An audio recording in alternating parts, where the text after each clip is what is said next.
Sinabi dito, maawa daw sa Pilipinas. Alam nyo, pati ako, galit na din kay Saldico. Gusto ko umuwi na din si Saldico sa Pilipinas, mga kababayan, at ipaliwanag lahat nitong issue na ito. Pero wag na ding gamitin ni Bato de la Rosa, pati yung lindol. Maawa ka sa Pilipinas, Saldi. Palagi daw itong lilindulin hanggat hindi ka umuuwi. Piruin mo yon. Diba? Kahit nakasquat na daw siya sa lupa, kanina, nahihilo pa din daw si Bato de la Rosa sa lakas at tagal ng lindol. Please, umuwi ka na. Bato, walang ganyan. Sino naman ang nagsabi sa iyo na hanggat hindi umuwi, di araw-araw lumilindol sa Pilipinas? Wag naman. Ano po, iba at hiwalay yung kay Saldico. Diyos ko talaga kayong mga DDS. No? Dapat manalangin ka na lang ng wag nang maulit. No? Wag nang maulit yung lindol. Ikaw, Bato talaga. Ngayon no, mga kababayan, eto, dito muna tayo kay Mark Villar. Naku, may balita. Hindi na ho tahimik. No? Ito po ay galing kay Ramon Tulfo, mga kababayan. Hindi na daw po tahimik. Idol, napanood ko sa isang vlogger na BBM supporter din na si Bato, ginamit pa ang lindol at sinisi si Saldico, sabi ni Car Orbe. Ayan, pinakita ko na sa inyo. Ngayon eto, ayan. Hindi na daw tahimik si Boss Mark Villar. Siguro dahil kaliwat kanan yung mga investigasyon doon sa mga Villar. Sabi ko nga ho sa inyo, mga Boss Chief mo, sir, magbigay kayo ng administrasyon. Kung sinong administrasyon o kung sinong presidente ang nakapagpaimbestiga doon sa mga bigating mga tao, doon sa mga malalaking tao. Sige nga. Ngayon, yung mga nakasalang yung mga naiimbestigan, atong ang sa pagkawala ng mga sabungero. Si Chabit, bigatin din ho yan, mga kababayan. Si Chabit naman, naiimbestigahan doon sa mga flood control, etc., at mga proyekto ng gobyerno. Diba? Si Kibuloy, nakakulong na. Eto naman, mga Villar. Mga Villar. Alam nyo mga bossing Chief mo, sir, baka lang lumagpas o nakaligtas o hindi ko lang nakita o hindi ko lang nabalitaan. First time ko, mga kababayan, na narinig sa balita na ang mga Villar ay iniimbestigahan doon sa mga prime water. Ako ho, residente ho kami ng Antipolo. Mga kababayan, may bahay kami dyan. No? Wala din tulo yung tubig namin. Nung nandyan ako, nagbakasyon ako, kinailangan kong gumising ng alas 5 ng madaling araw para kumolekta ng tubig, mga bossing. Prime water yun, Ang tagal-tagal ng problema nun. Taon na ang binibilang. Kanino yon? Sa mga Villar din, mga bossing. Dito sa administrasyon ni Pangulong Bongbong Marcos, wala yatang pakialam doon sa mga malalaking pangalan. Ano po? Ano naman kung Villar kayo? Kung may mga nagreklamong tao sa inyo, ano man kung singsong ka, kung si Chabit ka, ito may nakikita kaming mga di umano na mga problema sa iyo. Di ba?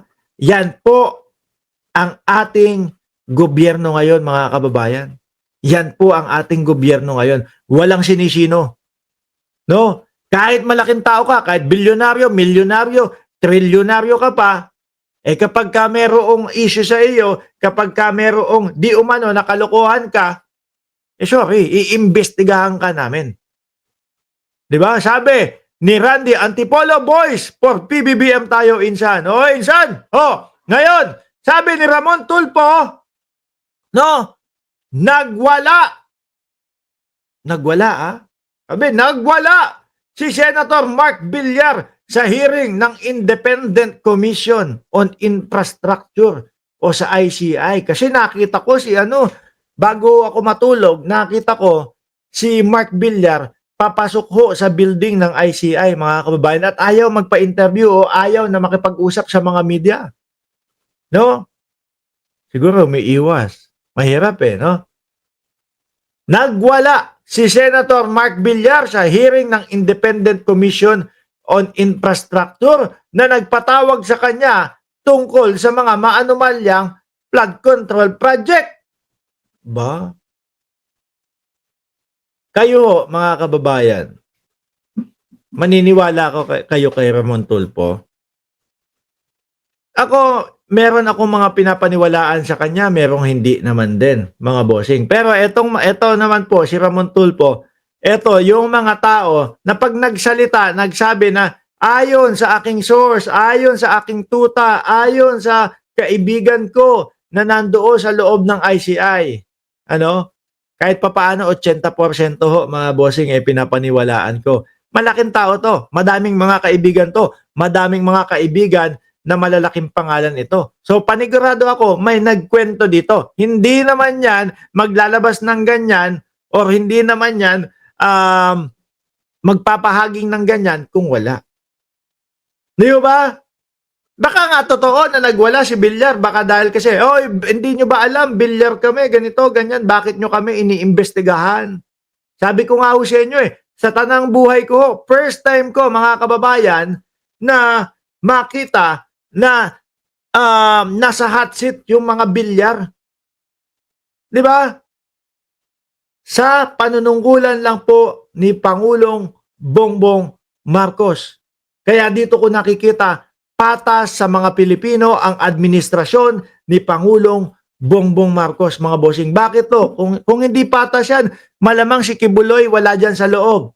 No, malamang si Kibuloy hanggang ngayon hindi pa din hinaharap yung matagal na inirereklamo nung bata na di umano minolest niya daw. Di ba? Bakit? Kasi tumulong yan Hindi naman tayo bulag, mga kababayan. Tumulong yan si Kibuloy doon sa kampanya ni Pangulong Bongbong Marcos sa pamamagitan ng nung pagko-cover para mas lalong makita ng mamamayang Pilipino. Di ba? Kung tatanawin na utang na loob ni Bongbong Marcos yun na ating Pangulo, mga kababayan, malamang ang ano niyan hinarangan na ng hinarangan yung mga reklamo ng bata na yun versus kay Kibuloy. Di ba?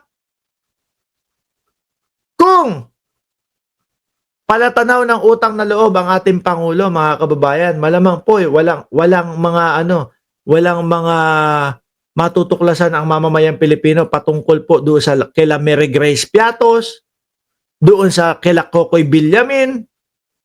Di ba? Bakit? Naging running mate nila ang mga Duterte. Malamang wala tayong mga naririnig na di umano na mga issue sa mga Duterte, mga kababayan. Yan ang ating Pangulo.